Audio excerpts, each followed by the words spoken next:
Hello. चलिए जल्दी से अब हम स्टार्ट करेंगे हमारे नेक्स्ट सेट ऑफ क्वेश्चंस के साथ। Question number 20 we are moving on. And before we move on, please make sure that you have subscribe to our channel and like the video and share it with your friends. Question number 20। Question number 20 अगर आप देख सकते हैं, this is a question based on again portfolio analysis. Portfolio analysis very simple based question है। आपको question में securities के बारे में डिटेल दे रखी है, मतलब आपको इंडिविजुअल सिक्योरिटीज का रेट रिटर्न दे रखा है और आपको इंडिविजुअल सिक्योरिटीज का बेटा दे रखा है। राइट, तो मतलब आपको सिक्योरिटी ए के बारे में रिटर्न दे रखा है 14% और आपको बेटा ऑफ सिक्योरिटी ए दे रखा है 1.2। एंड यू नो, अगर मुझे रिटर्न और आपको क्वेश्चन में क्या निकालने को बोला है, सर आपको एक तो रिटर्न ऑन मार्केट मतलब आरएम निकालने को बोला है और आपसे क्वेश्चन में रिस्क फ्री रिटर्न बोला है। और आपको बताया गया है, ये क्वेश्चन में आपको बोला गया है, ऑलरेडी बताया गया है कि this particular question is based on this particular question is basically based on SML. और आपको एसएमएल लाइन के बारे में थोड़ा बहुत आइडिया होना चाहिए कि जब भी वो वर्ड एसएमएल के बारे में यूज कर रहा है, एसएमएल बेसिकली हमारे लिए क्या होता है, जो मेरा रिटर्न होगा that can be calculated as R F plus R M minus R F into beta. अगर आप ध्यान देंगे, इससे प्रीवियस क्वेश्चन में हम लोगों ने डिस्कस किया था जहां पर हम सीएमएल लाइन के बारे में डिस्कस कर रहे थे। राइट, जहां पर हम कहते थे deviation of the portfolio divided by deviation of the market. यहाँ पर हम यूज कर रहे हैं एसएमएल, जहां पर हम बीटा का यूज करते हैं, बीटा का बेसिकली यूज करेंगे। अगर आप यहाँ पे देख सकते हैं, हियर द क्वेश्चन, आपको यहाँ पे रिटर्न, आप यहाँ पे एक लाइन निकाल सकते हो। यू कैन ऑलरेडी से that 14% is equal to RF plus RM minus RF, है ना, इनटू बेटा। आपको क्वेश्चन में जैसे फर्स्ट केस में ए के केस में दे रखा है 1.2। राइट, तो can we write this as in simpler form, can we write this as 14% is equal to RF plus 1.2 RM minus 1.2 RF, right? On simplification, we can say that 14% is equal to 1.2 RM minus 0.2 RF. ये हमारी equation निकल के आएगी। Right, this is one equation that we are getting out of it. So the next thing that we can calculate out here, हम यहाँ पर एक और चीज कैलकुलेट कर सकते हैं। क्या चीज और कैलकुलेट कर सकते हैं? सर सेम चीज हम सिक्योरिटी बी के लिए भी तो कैलकुलेट कर सकते हैं। हमें ऑलरेडी क्वेश्चन में गिवन है कि इसका रिटर्न 16% है। Again R F we don't know, R M we don't know, but we know the beta. Beta is given to us as 1.6. So we can write this as 16% is equal to RF plus 1.6 RM minus 1.6 RF. Sir RF को simplify कर सकते हैं, that mean 16% is equal to 1.6 RM minus 0.60 RF। Sir आप देख सकते हैं हमें दो इक्वेशंस मिल गई और हमें दो इक्वेशंस को सॉल्व करके RM एंड RF निकाल सकते हैं।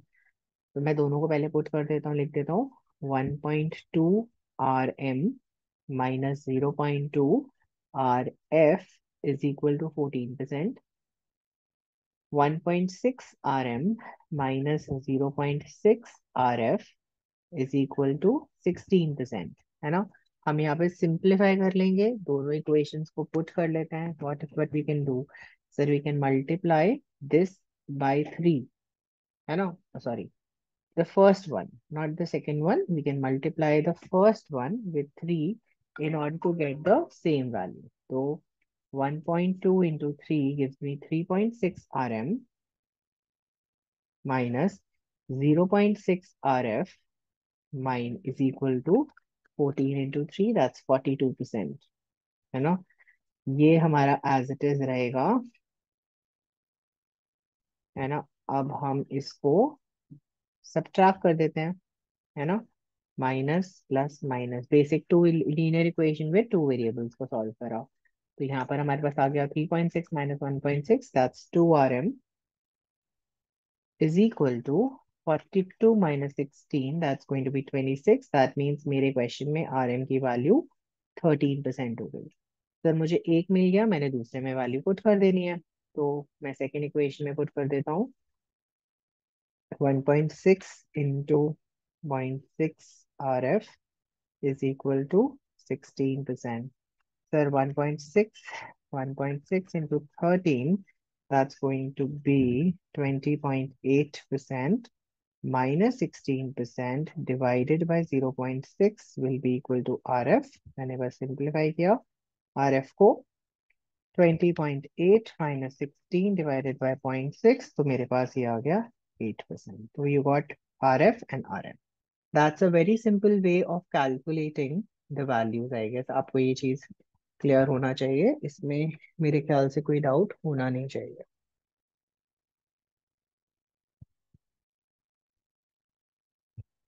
राइट, मैंने यहाँ पे simply R M minus R F, R M and R F की वैल्यूज यहाँ पे कैलकुलेट कर ली है। आई होप कोई प्रॉब्लम नहीं है। एज यू कैन सी, हमारे यहाँ पे आंसर आ रहे हैं 13% and 8%। Simple solution, nothing tough to do.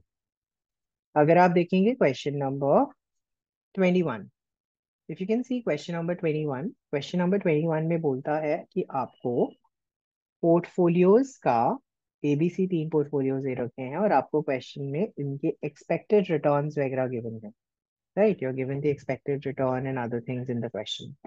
तो expected return and risk, risk मतलब स्टैंडर्ड डिविएशन। इंडिविजुअल पोर्टफोलियो का आपको स्टैंडर्ड डिविएशन दे दिया है ना, बट आपको in the question you are also given that it is further given that return on market index and risk free assets, मतलब R F and R M आपको question में given है। Sir in the question R F, that is risk free return, क्योंकि बाद में दे रखा है, it is 10%, and R M आपको क्वेश्चन में 19% दे रखा है। ओके सर, यहाँ पर आपको क्वेश्चन में एक रेफरेंस भी दे रखा है कि using the C M L, हम यहाँ पे सी एम एल की बेसिकली लाइंस को यूज करना है। कैपिटल मार्केट लाइन लिखा भी है ना, on the basis of capital market line, है ना। बताइए which of the portfolios are efficient and inefficient. मुझे यहाँ पे क्या कमेंट करना है, efficiency and inefficiency of the portfolios के बारे में कमेंट करना है। तो बेसिकली अगर आप देख सकते हो, यहाँ पे हम सिंपली वही चीज करने वाले हैं, एफिशिएंसी एंड इनएफिशिएंसी के बारे में। If you can see here in portfolio A, पहले मैं सीएमएल लाइन को डिफाइन कर देता हूँ। सीएमएल लाइन कैसे बनती है, so return of the portfolio is equal to risk-free return plus RM minus RF into standard deviation of the portfolio upon standard deviation of the market. That's how we create the CML line. इसी तरीके से हम CML line का definition लेते हैं। तो अब आप देख सकते हो पोर्टफोलियो ए, हमारे पास सबसे पहले आ जाता है पोर्टफोलियो ए। पोर्टफोलियो ए का हमारे लिए कैलकुलेशन क्या हो जाएगा, सिंपल इस लाइन में पुट करना है हमें पोर्टफोलियो ए के लिए, सिंपल। तो मेरे को पता है कि मेरा एक्सपेक्टेड रिटर्न क्वेश्चन में गिवन है, right, I have been given expected return in the question, right. Now हम यहाँ पे सीएमएल के हिसाब से कैलकुलेशन कर लेंगे सीएमएल का। तो आप देख सकते हो मेरे लिए आर एफ है 10%, मैं सीधा वैल्यूज पुट कर देता हूँ, चलो मैं लिख देता हूँ पहले एक बार, R F plus R M minus R F into standard deviation of the portfolio upon standard deviation of the market. Okay, standard deviation of the market आपको 12% गिवन है। Okay, RF is 10%, this is 19 minus 10%, this is 24% and this is 12%, है ना। हमने बस इसको simplify किया and we got our answer. सबसे पहले हम ब्रैकेट को सॉल्व करेंगे, that is 9 into 24 divided by 12, है ना, प्लस 10, तो मेरे पास आंसर आ जाएगा 28%। देख लीजिए, मैंने डायरेक्ट डायरेक्ट कैलकुलेशन भी किया, कैलकुलेटर पे सॉल्विंग की। मैं फिर से रिपीट कर रहा हूँ, मैंने कैसे इस कैलकुलेशन को किया। सर सबसे पहले मैंने इस ब्रैकेट को सॉल्व किया, फिर उसके बाद मैंने इसे मल्टीप्लाई किया और फिर मैंने इसे डिवाइड किया। ठीक है, 12% को डिवाइड किया, जो आंसर आया उसको मैं उसमें मैंने 10% ऐड कर दिया, मुझे मेरा फाइनल आंसर 28% मिल गया। आई होप कोई प्रॉब्लम नहीं है, I think so it should be clear. तो सिमिलरली हम पोर्टफोलियो बी के लिए कैलकुलेशन कर सकते हैं। पोर्टफोलियो बी के लिए हम यहाँ पे कैलकुलेशन कर सकते हैं. Sir it's going to be R F plus again R M minus R F into standard deviation of the portfolio upon standard deviation of the market. ये क्वेश्चंस को जितना लिख लिख के सॉल्व करोगे बेटा उतना ज्यादा अच्छे से आप इनको याद रख पाओगे. 10% प्लस 19 minus 10% into standard deviation of the portfolio is given to you as 18% and market का दे रखा है 12%. वही calculation 19 minus 10 into 18 divided by 12 plus 10 तो मुझे मिल गया 23.5%. आई होप यहाँ तक कोई प्रॉब्लम नहीं होनी चाहिए. नेक्स्ट अगर आप देखेंगे यहाँ पर हम निकाल देंगे portfolio C. Portfolio C. Portfolio C के लिए भी वही formula R F plus R M minus R F into standard deviation of the portfolio upon standard deviation of the market. 10% plus 19 minus 10, 15% divided by 12%. इस तरीके से solve करेंगे. 9 into 15/12 plus 10 answer आ जाएगा 21.25%. Right. तो हाँ, तो यहाँ पर आप देख सकते हो यहाँ पर मेरा ये पॉइंट यहाँ पे कंप्लीट होता है. Right. Now we need to comment upon their efficiency and inefficiency. आप देख सकते हो यहाँ पे एफिशिएंसी एंड इनएफिशिएंसी के बारे में हम क्या कमेंट करने वाले हैं. सोच के बताओ, जल्दी से कंपैरिजन करके बताओ. आप देख सकते हो कि मेरे लिए पोर्टफोलियो ए ऑब्वियसली इनएफिशिएंट है बिकॉज उसका रेट ऑफ रिटर्न कम है और मैंने जो मेरा जो एक्सपेक्टेड रेट ऑफ रिटर्न है वो ज्यादा है. ठीक बोला मैंने? यस सर, बिल्कुल ठीक बोला. मेरा जो रेट ऑफ रिटर्न आ रहा है वो आ रहा है 28% और इसका एक्सपेक्टेड रिटर्न कितना है? 30%. तो इसीलिए ये इनएफिशिएंट है ना. लेकिन अगर आप देखोगे portfolio B and portfolio C, अगर आप देखोगे on the other hand portfolio B and portfolio C, फिर अगर आप देखेंगे ये दोनों पोर्टफोलियो मेरे लिए एफिशिएंट है. राइट. एफिशिएंट है. क्यों एफिशिएंट है जल्दी बताइए. ये दोनों पोर्टफोलियोज मेरे लिए क्यों एफिशिएंट है? सर ये दोनों पोर्टफोलियोज मेरे लिए इसीलिए एफिशिएंट है बिकॉज पोर्टफोलियो बी का एक्सपेक्टेड रिटर्न मैं एक्सपेक्ट कर रहा हूँ 22%. मेरा एक्सपेक्टेड रिटर्न 22% है. लेकिन जब मैंने कैलकुलेशन करी सीएमएल लाइन के हिसाब से तो आंसर आ रहा है 23.5. It is higher. तो मतलब this portfolio is efficient. Right. आप देख सकते हो 1.5% का डिफरेंस है. 1.5% का डिफरेंस है. पोर्टफोलियो सी, सर मेरा एक्सपेक्टेड रिटर्न है 20%. मेरा पोर्टफोलियो में एक्सपेक्टेड रिटर्न है 20%. वेयर एज आप देख सकते हो कि मैं क्या रिसीव कर रहा हूँ 21.25%. मतलब मुझे 1.25% ज्यादा मिल रहा है. तो मतलब ये भी मेरे लिए एफिशिएंट है. This portfolio is also efficient for me.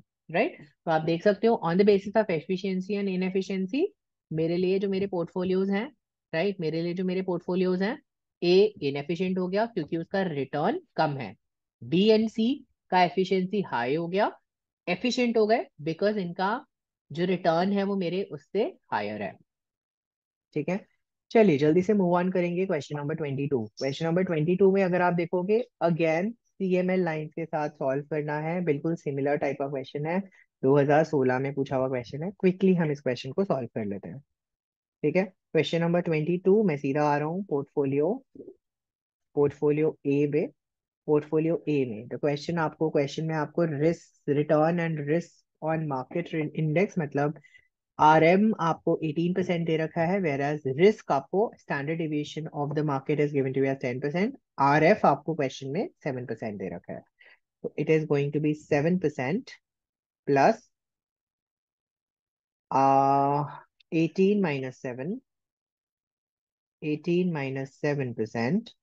है ना. मैं डायरेक्ट सॉल्व कर रहा हूँ. मैं थोड़ा यहाँ पे टाइम बचा रहा हूँ क्योंकि we don't have much to do here. Into 30 divided by 10. हम सीधा कैलकुलेटर पे सॉल्व करेंगे. 18 minus 7 into 30 divide by 10 plus 7. तो मेरा आंसर आ गया यहाँ पे 40%. राइट. आप देख सकते हो मेरा एक्सपेक्टेड रिटर्न 26% है लेकिन आंसर आ रहा है 40% सीएमएल के हिसाब से. पोर्टफोलियो बी में अगर आप देखोगे पोर्टफोलियो बी में मेरे पास है 7% प्लस 18 माइनस 7% इंटू मेरा रिटर्न रिस्क है 18% डिवाइडेड बाय 10%. तो मेरा यहाँ पे आंसर आएगा 18 minus 7 into 18 divide by 10 plus 7. The answer comes out to be 26.8%. आप देख सकते हो मेरी एक्सपेक्टेशन है 29%, बट आ रहा है कितना? 26.8%। मतलब ये इनएफिशिएंट है। पहला वाला तो हाईली एफिशिएंट था, पोर्टफोलियो बी इनएफिशिएंट आ गया, है ना। नेक्स्ट आ गए हम पोर्टफोलियो सी पे, जो कहता है 7% प्लस 18 - 7 इंटू रिस्क है मेरा 16% और मेरा आंसर आ गया 10%। तो है ना, तो यहाँ पर आ गया हमारे पास 18 - 7 इंटू 16 डिवाइड बाई 10 प्लस 7। मेरा आंसर आ गया 24.6%।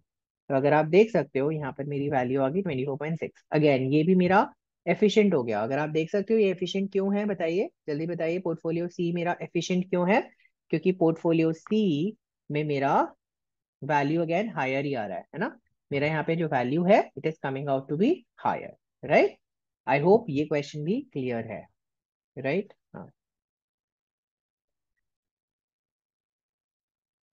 हाँ, चलिए जल्दी से अब हम मूव ऑन करेंगे to the next question. And the next question is question number 23 and that's another easy question based on the same concept. Again अब आपको यहाँ पे 3 की जगह 4 पोर्टफोलियोज दे रखे हैं, तो अब हम इस क्वेश्चन को थोड़ा और जल्दी करेंगे। we'll try to solve this question a little faster now. This is going to be question number 23.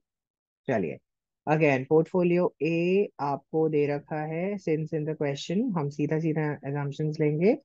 R F A आपको क्वेश्चन में गिवन, आर एफ क्वेश्चन में दे रखा है 10%, मार्केट 19 - 10, है ना। एंड आपको पता है यहाँ पर और क्या दे रखा है आपको, standard deviation of the portfolio is 28, standard deviation of the market is 14, है ना। तो this is going to be 19 - 10 into 28 divided by 14 plus 10, that's going to be 28%। बेटा यहाँ पर मेरा अमाउंट सेम आ रहा है ना, तो इसलिए चलिए पोर्टफोलियो बी के बारे में देखेंगे। Sir it's going to be 10% प्लस 19 - 10, 21% डिवाइडेड बाय 14%, है ना। So this is going to be 19 - 10 into 21 divided by 14 plus 10. So this is going to be 23.5%। देख लीजिए ये कम है ना, मतलब मेरा एक्सपेक्टेड रिटर्न ज्यादा है, राइट। नेक्स्ट देख सकते हो 10% प्लस 19 - 10, then it's going to be 16% divided by 14%, right। आप देख सकते हैं this is going to be 9 into 16 by 14 plus 10। तो मेरा यहाँ पे आंसर आ गया 20.286%, है ना। यूजुअली एफओआई में हम अप टू 3 डेसिमल प्लेसेस में आंसर लिखते हैं, लेकिन अगर आप 2 डेसिमल प्लेसेस तक भी आंसर छोड़ते हो तो वो गलत नहीं माना जाएगा। Once again I am repeating, FOI में फंडामेंटल्स ऑफ इन्वेस्टमेंट में हम मेजॉरिटारली 3 डेसिमल पॉइंट तक वैल्यूज को पुट करते हैं। अगर आप 2 तक लिखते हो फाइन है, क्योंकि कभी कभी एजम्पशंस हमें लेनी पड़ती हैं। 4 डेसिमल प्लेस में वर्क करना थोड़ा मुश्किल हो जाता है, तो sometimes what happens is some teachers recommend कि आप 2 डेसिमल प्लेस तक रखो। कई बार क्वेश्चन में मेंशन होता है वैल्यूज की कैलकुलेशन 2 डेसिमल प्लेस तक करो, है ना। कई बार क्वेश्चन के इंस्ट्रक्शंस में भी लिखा होता है। तो again it depends, it's a very question to question वाला डिसीजन, है ना। बट यूजुअली मैं फॉर अ सेफ्टी साइड हमेशा ये ही लेता हूँ, हमेशा 3 डेसिमल प्लेस का क्वेश्चन का आंसर छोड़ता हूँ। 9 into 21 divide by 14 plus 10, answer आ गया 23.5, राइट। चलिए अब आप देख सकते हो यहाँ पर हमारा जो आंसर होगा, बताइए क्या होगा, बताइए। सर हमें पता है कि हमारा जो पोर्टफोलियो सी है, केवल पोर्टफोलियो सी, ये केवल एफिशिएंट है। ए बी डी दोनों या तो जस्ट एक्सपेक्टेड रिटर्न को मैच कर रहे हैं, जैसे यहाँ है ना, या तो ये बिल्कुल एग्जैक्टली मैच कर रहा है ना, या फिर पोर्टफोलियो बी जहाँ पे लो है, जो इनएफिशिएंट है ना।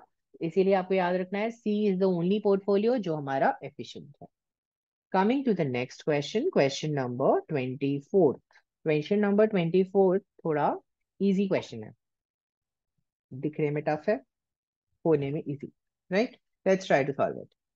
हम सबसे पहले सारा अपना गिवन आइटम्स लिख लेते हैं, ठीक है? आपको क्वेश्चन में आर एम गिवन है 18%, है ना?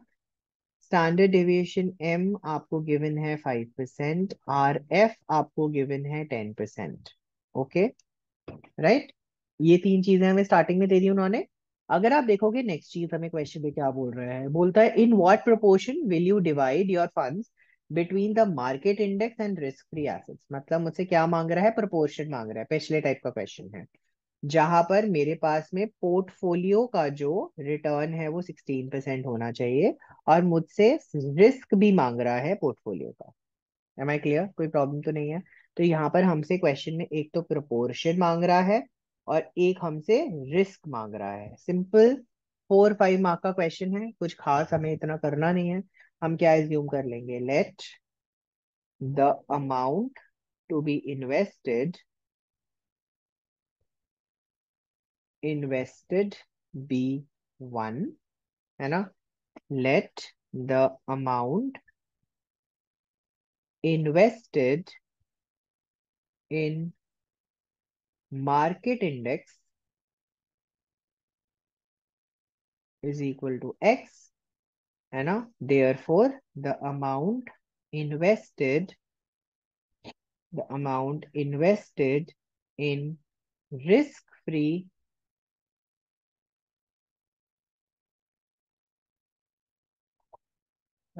index is equal to 1 minus x.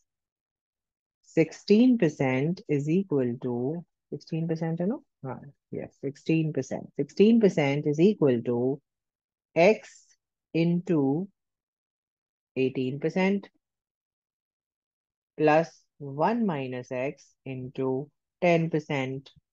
On simplification, we get 16% is equal to 18% x minus 10% minus 10% x.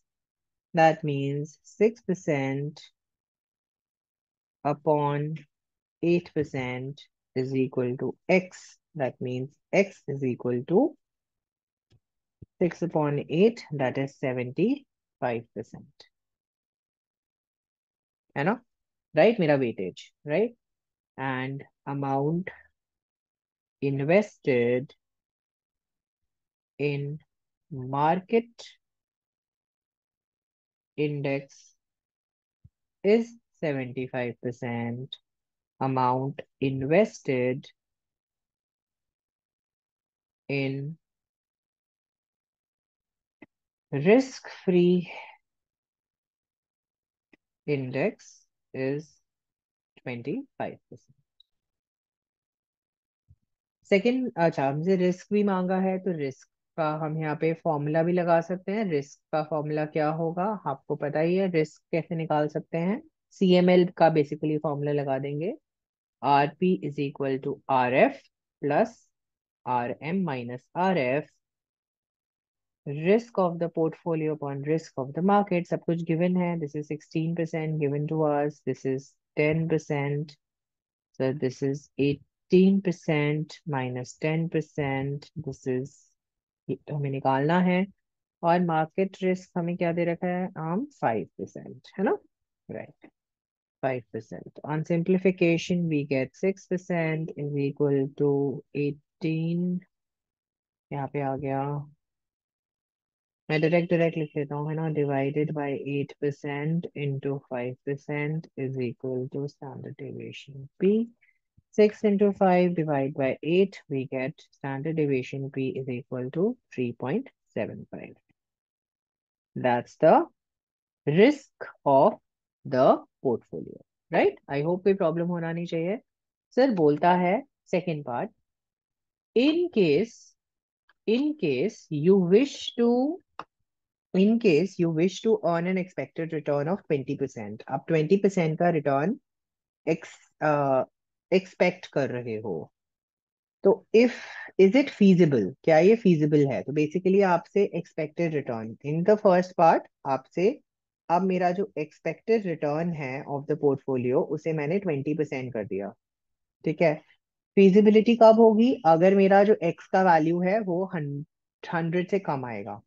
Okay, अगर वो वैल्यू मेरे पास 100 से कम आएगा तो ही हम डील कर पाएंगे। अगर आप देख सकते हो हम यहाँ पे क्या करने वाले हैं सर, वही 20% is equal to X into 18% plus 1 - x into 10%। Okay. अब हम यहाँ पे वही x की वैल्यू निकालने वाले हैं, तो यहाँ पे आ जाएगा 20 - 10, है ना। और यहाँ पर आ जाएगा डिवाइड बाई 8%। तो अगर आप देख सकते हो मेरे पास आ गया 10 / 8। तो आप देख सकते हो मेरे पास आंसर आ गया, एक्स का वैल्यू आ गया 125%। एक्स का वैल्यू आ गया 125%। सर मेरे पास फंड्स तो केवल 100% है ना, फंड्स तो 100% है, मैं 1.25 कैसे लगाऊंगा? How to invest 1.25? मेरे पास तो फंड्स 1 है, 1 रुपया है ना, 1 रुपया की जगह में 1.25 कैसे लगाऊंगा? तो इट इज इम्पॉसिबल। तो hence getting 20% return is not feasible, it is not feasible। Okay. अगर हाँ होता तो यस कैसे होता? अगर ये 18%, अगर ये अमाउंट 1 से कम होता तो ये फीजिबल होता, हम इन्वेस्टमेंट्स के प्रोपोर्शन चेंज कर देते, है ना। आई होप कोई प्रॉब्लम नहीं है, राइट। आई होप यहाँ तक बिल्कुल क्लियर होना चाहिए, राइट।